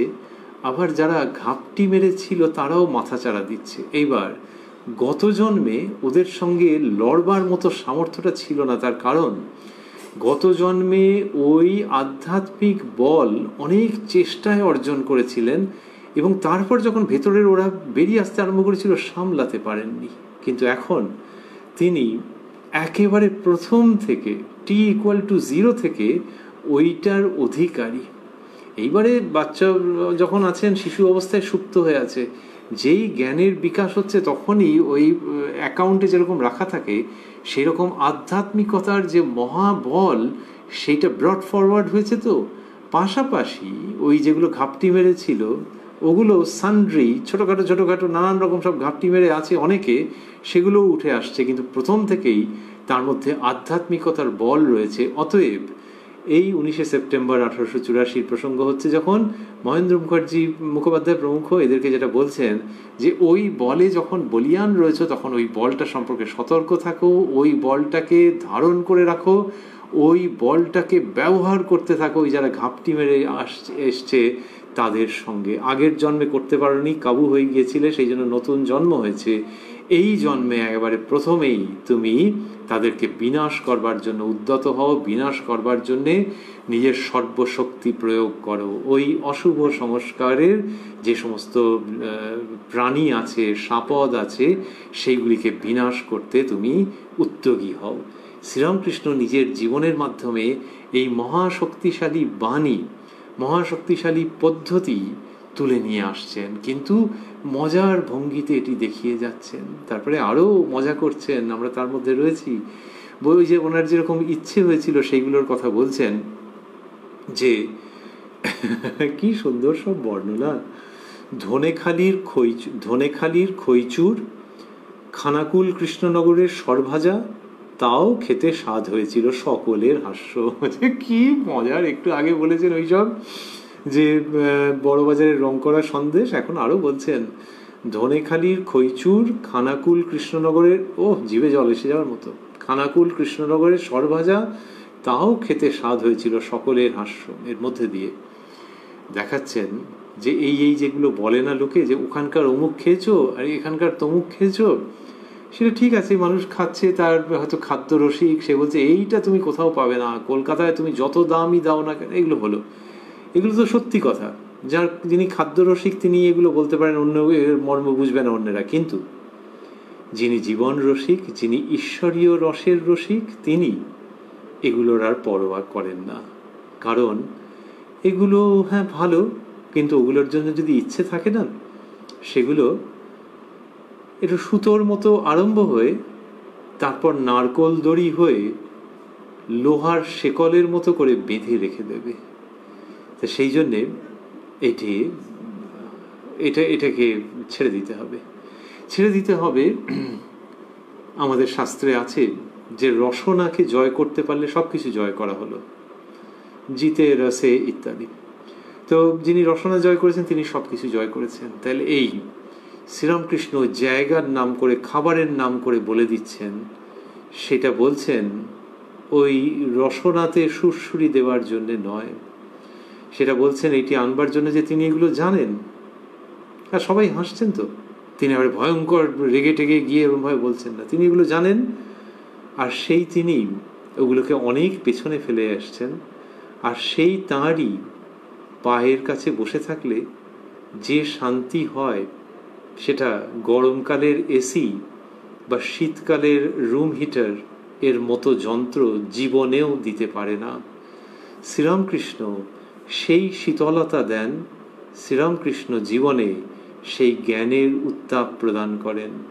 সেই তিনি বলছেন কৃষ্ণনগরের এটা, ওখানকার ওটা, এইসবগুলো খেতে স্বাদ হয়েছিল। তাই এগুলো বলা মানেই হচ্ছে যে সেগুলোকে অতিক্রম করে এসছি। রামকৃষ্ণ পরমহংস তিনি যা বলছেন তার মধ্যে এই অপূর্ব ভঙ্গি থাকছে যে ওইগুলোর কথা উল্লেখ করে এটাও যেন সেই সুরকে ছুঁয়ে যাওয়া। আমরা আগে বলছিলাম এই অনুষ্ঠানে আজকে যে নেতিবাচক জায়গাকে ছুঁয়ে ইতিবাচক জায়গায় চলে যাওয়া। এখানেও যখন এখানকার খাবার ওখানকার খাবার বলছেন, এগুলো ওই অর্থে যিনি ঈশ্বর সাধক, যিনি ঈশ্বরীয় রস পিপাসু, তার ক্ষেত্রে নেতিবাচক। যে ঈশ্বরীয় রস, তার তুলনায় চানাচুর ভাজা কি বেশি উপাদেয়? তো সেইখানে তিনি দেখাচ্ছেন এই কথাগুলি, এবং সেইখানে ওইটি ছুঁয়ে গিয়ে তিনি কি সুমহান অস্তর্থক আধ্যাত্মিকতার সঙ্গীতকে ধ্বনিত করছেন। আরো মজার মতো করে বলছেন, শম্ভুর চণ্ডীর গান শুনতে ইচ্ছা হয়েছিল। আর তার ফাঁকে আমরা একটু স্মরণ করে রাখি যে ঠাকুর জিলিপি খেতে ভালোবাসতেন, অনেকে বলেন, বলে সেইটা নিয়ে এমন বাড়াবাড়ি যে জিলিপি প্রচুর কিনে ফেলল।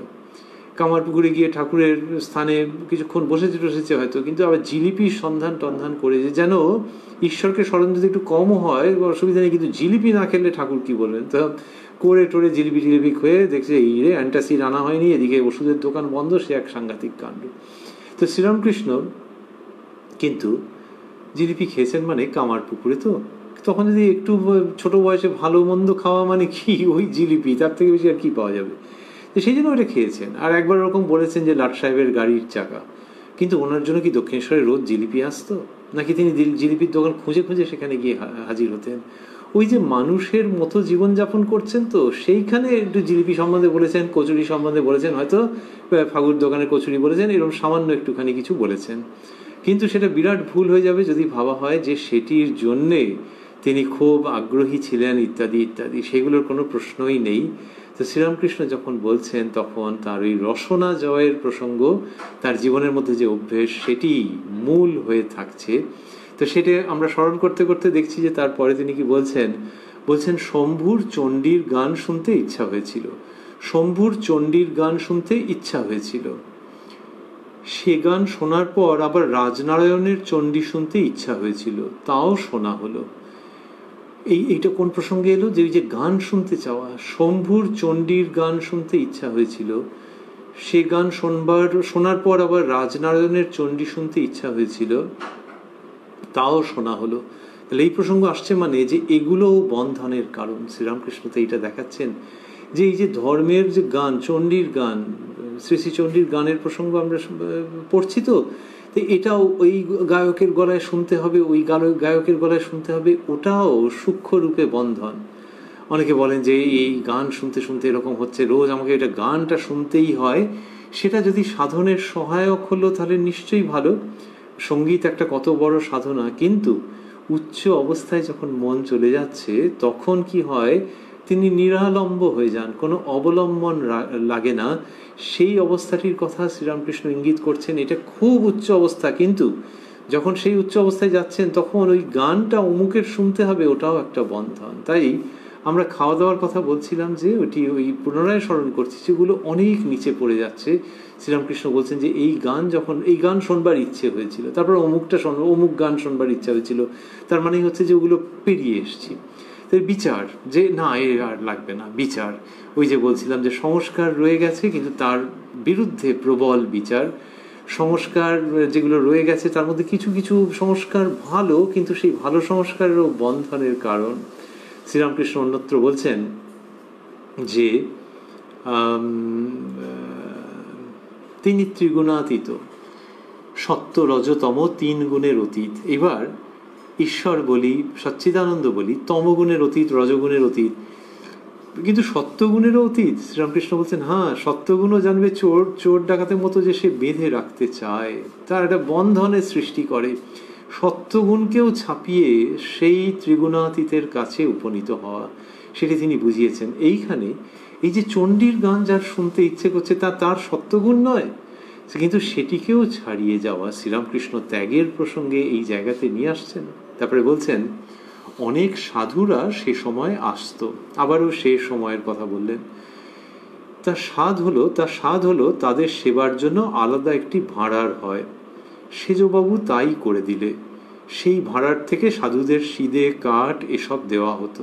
এখানে ওইটি যে এটা চিরকাল মনের মধ্যে এই ভাবটি থাকেনি। এই যে আমরা দেখছি যে সময় 1884-তে শ্রীরামকৃষ্ণ কি দক্ষিণেশ্বর মন্দির ওরকমভাবে বলে রেখেছেন, সে ত্রৈলোক্যবাবুই থাকুন আর যিনিই থাকুন যে এরম এরম যেন করা হয়, সেরকম তো আমরা কোনো লক্ষণ দেখছি না। কিন্তু এক সময় ওটা ইচ্ছা হয়েছিল যে তার স্বাদ হলো তাদের সেবার জন্য আলাদা একটি ভাঁড়ার হয়, তার মানে সাধু সেবার জন্য একটি ভাণ্ডার। কি সুন্দর ইচ্ছে তো ওই সত্যগুণ, কিন্তু সেটাকেও অতিক্রম করে গেছেন। তা মথুরবাবুর কথা উল্লেখ করলেন, শ্রীরামকৃষ্ণের পরম বিশ্বস্ত মথুরবাবু, সেজবাবু তাই করে দিলে। সেই ভাঁড়ার থেকে সাধুদের সিদে কাঠ এসব দেওয়া হতো। তা এই তারপর বলছেন, একবার মনে উঠল যে খুব ভালো জরির সাজ পরব আর রূপার গুড়গুড়িতে তামাক খাবো। সেজবাবু নূতন সাজ গুড়গুড়ি সব পাঠিয়ে দিলে। সাজ পরা হলো, গুড়গুড়ি নানা রকম করে টানতে লাগলো, একবার এপাশ থেকে, একবার ওপাশ থেকে, উঁচু থেকে, নিচু থেকে। তখন বললাম, মন, এর নাম রূপার গুড়গুড়িতে তামাক খাওয়া। এই বলে গুড়গুড়ি ত্যাগ হয়ে গেল। সাজগুলো খানিক পরে খুলে ফেললাম, পা দিয়ে মারাতে লাগলাম, আর তার উপর থু থু করতে লাগলাম। বললাম, এর নাম সাজ, এই সাজে রজগুণ হয়। তা এটি বলছেন শ্রীরামকৃষ্ণ।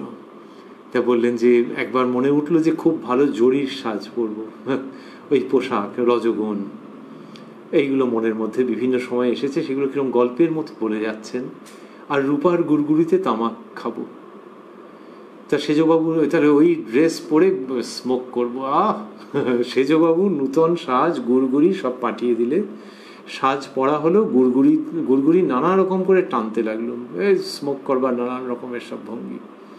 এই শ্রীরামকৃষ্ণ বলছেন, সিনেমায় যখন দেখানো হয়, এখন পুরোনো কালের সিনেমাও দেখানো হয়, তখন নিচে লেখা থাকে সঙ্গে সঙ্গে যে ধূমপান স্বাস্থ্যের পক্ষে ক্ষতিকারক ইত্যাদি সব লেখা থাকে, যে কবেকার সিনেমা, কিন্তু তুমি পাবলিকলি ওটাকে টেলিকাস্ট করতে পারবে না যদি না ওই দৃশ্যগুলোতে এই সতর্কীকরণ লিখে দাও। সিনেমায় আছে আর কি করা যাবে, কিন্তু সতর্কীকরণ লিখে দাও। শ্রীরামকৃষ্ণের যখন এইসব বর্ণনা আসছে স্মোক করবার, তখন আর সতর্কীকরণ আলাদাভাবে লিখতে হচ্ছে না। তিনি যা বলছেন তার মধ্যে দিয়ে মনে গেঁথে যাচ্ছে যে শুধু ওই স্মোকিং নয়, এমনি জীবনের মধ্যেও যে সমস্ত নেশা, সেগুলোকে ছেড়ে দিতে হবে, এইটা অন্যভাবে তিনি পরিবেশন করছেন। তা বলছেন যে গুড়গুড়ি নানা রকম করে টানতে লাগলো। এর মধ্যে একটা স্ল্যাপস্টিক ভাব আছে, যে মানুষের দেখো কি মৌজ সে ভোগ করছে। সে পান করুক, ধূমপান করুক, মদ্যপানকে অনেক সময় পান বলা হয়, তো ধূমপান করুক, মদ্যপান করুন, কত স্টাইলে, মদের গেলাসের কত রকমের স্টাইল, সিগারেটের আগে লোকে সিগারেট ধরতো, তা ধরার কায়দা কত টিনেমায় ছিল, সেইটা দেখাচ্ছেন। যখন বর্ণনা দিচ্ছেন তখন পুরোপুরি, তাই একবার এপাশ থেকে, একবার ওপাশ থেকে, উঁচু থেকে, নিচু থেকে, এইভাবে তিনি ধূমপান করেছেন। তখন বললাম, মন, এর নাম রূপার গুড়গুড়িতে তামাক খাওয়া। এই বলে গুড়গুড়ি ত্যাগ হয়ে গেল। তার মানে হচ্ছে যে ওই মনের মধ্যে ওই সবল সত্তাটি রয়েছে তো, যার মধ্যে ত্যাগ, বৈরাগ্য, সাধনা, ধর্ম, আধ্যাত্মিকতা, ঈশ্বরীয় পথে অগ্রসর হওয়ার প্রবল প্রেরণা, এই সমস্ত রয়েছে। আর পাশে এই যেন জুলজুল করে তাকিয়ে আছে এই ভোগের বাসনা। শ্রীরামকৃষ্ণ সেইটা দেখাচ্ছেন মনকে, যে যদি তুমি চাও, এই মথুর টথুর যারা আছে সারা জীবনের জন্য এই ব্যবস্থা করে দেবে। তবে হ্যাঁ, এটার মধ্যে যদি থাকো, তাহলে ওই দিকটাতে যাওয়া হবে না। ওই যে রাজপুরুষ আহ্বান জানাচ্ছেন, যার নাম সাধনা, তার হাত ধরা হবে না। কি চাও বলো? মন বলে যে নিকুচি করেছে এইটার, ওরই হাত ধরবো। তাহলে এই যখন মনকে সাজেশন দেওয়া হচ্ছে যে দুরকমই পাবে, বিন্দাস পাবে, প্রচুর পাবে, কোনটা চাও? শ্রীরামকৃষ্ণ সেই জায়গাটা দেখাচ্ছেন। মানুষের মনে কি হয়, সাধারণত অভাব বোধ থেকে ভোগ লালসা আরো বেড়ে যায়, যে পাবো না মনে হয়। আর যদি এইটা মনের কাছে নিয়ে আসে, তাহলে এখনকার মানুষের সেজবাবু আছে নাকি সকলের? তা তো নেই, স্পন্সর নেই, কিন্তু মনের কাছে যদি ওইটা উপস্থাপন করা যায়, যে যদি ভগবান গ্রান্ট করে দেন, বর দিয়ে দেন, এবং ওটা এসে যায়, তাহলে মনকে জিজ্ঞেস করতো যে ওটা নিয়েই থাকবে না ধর্মপথে থাকবে। তখন এই হচ্ছে বিচারের পথ। শ্রীরামকৃষ্ণ সেইটি দেখাচ্ছেন। মথুরবাবু থাক বা না থাকুক, একটু বুদ্ধিমতী মানুষ মনে মনে যদি ওটি ভাবেন যে যদি এটা হয়ে যায়, বা এখনো যেগুলো রয়েছে সেগুলো যদি ব্যবস্থা পুরোপুরি চলতে থাকে, তাহলে আমি কি ওটাই চাইছি? বুকে হাত রেখে কি মনে হচ্ছে যে কোনটা চাইছি? সেইটা শ্রীরামকৃষ্ণ নিয়ে আসছেন, যে নিজের মনকে এরকমভাবে প্রশ্ন করো, ফেস টু ফেস হও, দেখো না মন কি বলে। শুদ্ধ সত্য মানুষ, যার মধ্যে ধর্মের প্রেরণা এসছে, কিন্তু সবটা কবজা করে উঠতে পারছেন না, মাঝে মাঝে সংস্কার কামড়াচ্ছে আর বলছে আসবো, দরজায় নক করছে, সেই মানুষের জন্য শ্রীরামকৃষ্ণ এই অপূর্ব প্রেমপূর্ণ শক্তিশালী অগ্নির পবিত্রতাযুক্ত আধ্যাত্মিক পথ ও পদ্ধতি প্রদর্শন করছেন। বলছেন, তখন বললাম, মন, এর নাম রূপার গুড়গুড়িতে তামাক খাওয়া। এই বলে গুড়গুড়ি ত্যাগ হয়ে গেল। সাজগুলো খানিক পরে খুলে ফেললাম, যে তখন হচ্ছে যে না, আর চাই না, আর দূর, এইগুলো পরে বসে আছি, আরে জঘন্য লাগছে। আমার শরীর সেটা যেন এই সাজের দ্বারা কেমন ধারা হয়ে গেল, কেমিক্যালি নয় কিন্তু ভাবের দিক থেকে। এই সাজ আমি পরব? তাই শরীর মানে আসলে অন্তঃকরণ, সেটা নিতে চাইছে না, কিন্তু শরীরের সঙ্গে ডিরেক্টলি টাচে ছিল, খুলে ফেলো এটা। সাজগুলো খানিক পরে খুলে ফেললাম, পা দিয়ে মারাতে লাগলাম। মথুরবাবুরও গেছে কিছু শ্রীরামকৃষ্ণকে নিয়ে, তিনি বলেছেন, মথুরবাবু দিয়েছেন, তারপর যখন ফেরত পেয়েছেন তখন দেখেছেন ওগুলোর অবস্থা খারাপ হয়ে গেছে। আর মথুরবাবু শ্রীরামকৃষ্ণের শ্রীপাদপদ্মে যে বিভিন্ন কারণে নিজেকে সঁপে দিয়েছেন, তার অন্যতম তো এইগুলি বুঝতেই পারা যায়। পা দিয়ে মারাতে লাগলাম, বলছেন, পা দিয়ে মারাতে লাগলাম আর তার উপর থু থু করতে লাগলাম। বললাম, এর নাম সাজ, এই সাজের রজগুণ হয়। এই শ্রীরামকৃষ্ণের অবস্থা। স্বামী প্রেমানন্দজি মহারাজ যখন বয়স তার কম, বাবুরাম শ্রীরামকৃষ্ণের ঘরে একদিন শুয়েছেন। ঠাকুর মাঝে মাঝে বলতেন যে থেকে যা মানে শুয়েছেন, রাত্রিরে থেকে যেতে বলেছেন। এদের প্রায়ই এরকম হতো যে থেকে তো যেতে বলেছেন, ও মা, তিনি তো রাত্রিরে মাঝরাত্রিরে উঠে পড়ছেন। কখনো ভোর রাতে যখন রাত শেষ হচ্ছে তখন উঠে দেখছেন ছেলেরা শুয়ে আছে, তাদেরকে ধাক্কা মেরে বলছেন, গায়ে করে দিয়ে হাত দিয়ে, যে কিরে তোরা ঘুমোতে এলি নাকি? কারণ তারা হচ্ছে চোখ ফুক কচলে উঠছে, উঠে দেখছে অপূর্ব দৃশ্য।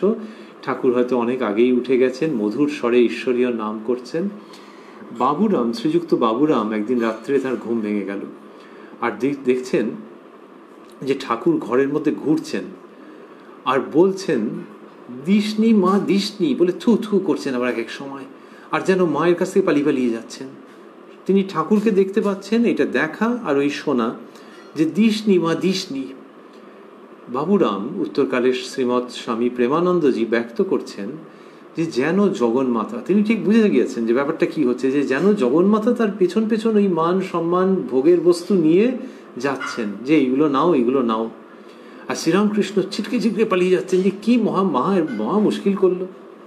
তাহলে জগতের মানুষ যেগুলো চায়, শ্রীরামকৃষ্ণ সেটা থেকে ছুটছেন, শুধু তার বিরাট অবস্থা দেখানোর জন্য নয়, ওই বালক বাবুরামকে দেখাচ্ছেন যে দেখ, এটা এলেও একেবারে ছুটে পালাতে ইচ্ছে করে, এরকম আনন্দপূর্ণ অবস্থা হয় রে। তো বাবুরাম দেখছেন ওইটি, যে ঠাকুর বলছেন দিসনি মা, দিসনি বলে থু থু করছেন একেবারে, আর মা যেন ছুটছেন মায়ে পোয়ে, এই অপূর্ব লীলা। এখানে শ্রীরামকৃষ্ণ বলছেন যে ওই খানিক পরে খুলে ফেললাম, পা দিয়ে মারাতে লাগলাম আর তার উপর থু থু করতে লাগলাম। বললাম, এর নাম সাজ। এই অমৃত কথার মধ্যে আমরা ছিলাম 19শে সেপ্টেম্বর 1884 প্রসঙ্গে উদ্বোধন কার্যালয়ের প্রকাশিত শ্রী শ্রী রামকৃষ্ণ কথামৃতের 548 পৃষ্ঠায় ছিলাম এবং আছিও মনে মনে সেই শ্রীরামকৃষ্ণের প্রসঙ্গে, যার সম্পর্কে স্বামী বিবেকানন্দ আরাত্রিক ভজনে লিখেছেন ত্যাগীশ্বর। আর শুধু তাই নয়, তুমি নরশ্রেষ্ঠ। আরও আছে, ত্যাগীশ্বর হে নরবর দেহ পদে অনুরাগ। সেই ত্যাগীশ্বরের কণ্ঠস্বর শুনছিলাম আমরা এতক্ষণ। সেই ত্যাগীশ্বরের কৃপা সাপেক্ষে আগামীকাল আপনারা আমরা আবারও মিলিত হব কথায় কথায় কথামৃত অনুষ্ঠানে, প্রাণারাম বাংলা ইউটিউব চ্যানেলে। আর স্মরণ করছি শ্রী শ্রী মায়ের কথা, যেটি সম্প্রচারিত হয় প্রতি রবিবার কোষ্ঠীপাথর প্রাণারাম ইউটিউব চ্যানেলে।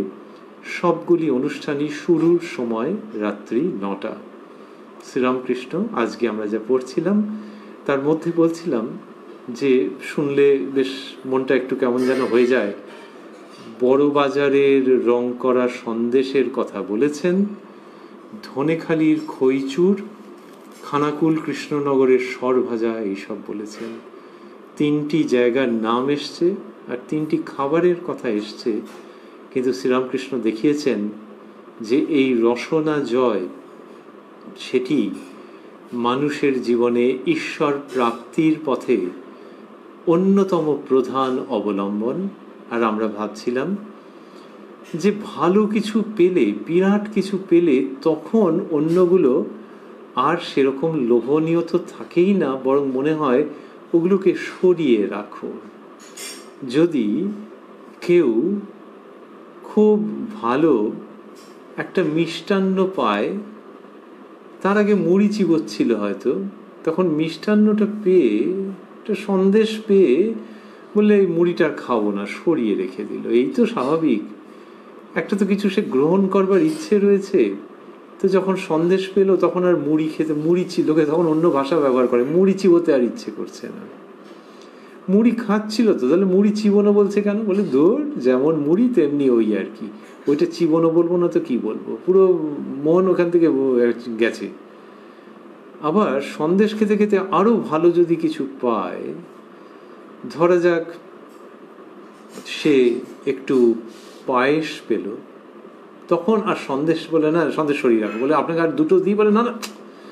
এই যখন আরো ভালো কিছু পাচ্ছে তখন ওইগুলো সরিয়ে রাখছে, তার আগে পর্যন্ত গপ গপ করে খাচ্ছিল।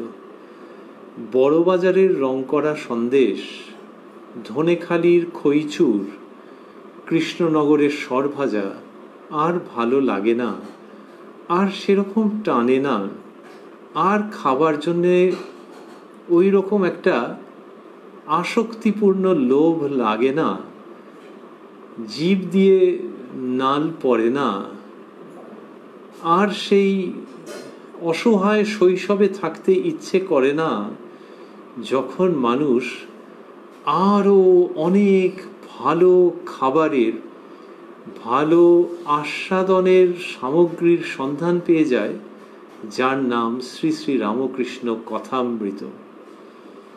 ওই অমৃত পেলে তার কাছে আর রং করা সন্দেশ, খইচুর, কিশোর ভাজা এসব আর তখন ভালো লাগে না।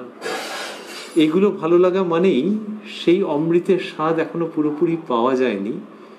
যখন সেই স্বাদ তাঁরই কৃপায় পাওয়া যায়, সেই জন্যই তো তিনি এসেছেন, সেইটি পরিবেশন করবেন বলেই যখন তাঁর কৃপায় সেই স্বাদ মানুষ পেতে আরম্ভ করে, পুরুষ নারী যিনিই হন না কেন, তখন আর এই সব জায়গায় ছুটে ছুটে যেতে ইচ্ছে করে না। কেউ যদি বলে যে কৃষ্ণনগরে যাবে, গেলে ওখানে সরভাজা পাওয়া যাবে, বলে থাক, ভাল লাগছে না, আজকে যাব, আশ্রমে পাঠ আছে, আর কৃষ্ণনগর যেতে ইচ্ছে করছে না। বা কৃষ্ণনগরের মানুষকে, খানাকুল কৃষ্ণনগরের মানুষকে যদি বলা হয় ধনেখালি যাবে, খইচুর আছে খেতে যাবে, সে বলে না, ভাল লাগছে না, আজকে একটু কথামৃত পড়বো বাড়িতে, বুঝলে। এই যে অবস্থা হচ্ছে, তখন মানুষের ওই শ্রীরামকৃষ্ণের কৃপায় আমাদের তাই ভাবতে ইচ্ছে করে যে ওগুলো আমরা খেয়েছি, এইগুলি এবং আরো নানান রকমের জিনিস খেয়েছি আমরা। কবে খেয়েছি? তো কোনো না কোনো ভাবে আর কি ভাবলে বেরোবে যে ওইখানকার জিনিস ওখানে গিয়েই হয়তো খেয়েছি, অথবা কলকাতা শহরে কেউ আনিয়ে দিয়েছে, আবার এ জন্মে বা আগের জন্মে। শ্রীরামকৃষ্ণের কৃপা হলে এই সবের থেকে আমাদের মন উঠে যাবে। মন উঠে যাবে মানে মন ওখান থেকে প্রত্যাহারিত হবে, অনেক উচ্চতায় আরোহণ করবে। তখনই যখন আমরা শ্রী শ্রী রামকৃষ্ণ কথামৃতের স্বাদ পেতে আরম্ভ করব। ঠাকুর যেন সেই স্বাদ আমাদের পাওয়ার ক্ষমতা দেন, অধিকারী করেন, সেই স্বাদের যেন আমরা মাধুর্য আস্বাদন করবার অধিকারী হই তাঁরই কৃপায়, যাতে করে ওই স্বাদের মধ্যে আমরা বিভোর থাকতে পারি। এমনিতে মিষ্টি টিষ্টি খেলে লোকে ব্লাড সুগারের লেভেল সম্পর্কে আবার চিন্তা করে, কিন্তু এই অমৃতের ক্ষেত্রে সেই আশঙ্কা তো নেই, বরং এই অমৃত মানুষকে মৃত্যুঞ্জয়ী করে, তার মৃত্যু ভয় দূর করে। তাই শ্রীরামকৃষ্ণের কাছে আমাদের আকুল প্রার্থনা যে তিনি যেন আমাদের জীবনে ওই খানাকুল, কৃষ্ণনগর, ধনেখালি বা বড়বাজার, সেখানকার এবং আরো নানান জায়গাকার যে খাবার রং করা, সেগুলোর আসক্তি থেকে তুলে নিয়ে কি বড়বাজার, কি ধনেখালি, কি খানাকুল কৃষ্ণনগর, কি অন্য জায়গাকার যে মানুষজন যারা তাকে ভালোবাসার চেষ্টা করেছে, তার প্রতি প্রণত হওয়ার চেষ্টা করেছে, তাদের সকলকে যেন তিনি ওই স্বাদ থেকে তাঁরই কৃপাবশে ধীরে ধীরে স্বাভাবিকভাবে সরিয়ে নিয়ে এসে, ধীরে ধীরেই আনুন, দ্রুত গতিতেই আনুন, ওইখান থেকে যেন তিনি সরিয়ে নিয়ে এসে ওই স্বাদের অধিকারী করেন যার জন্য তাঁর মর্তে আগমন।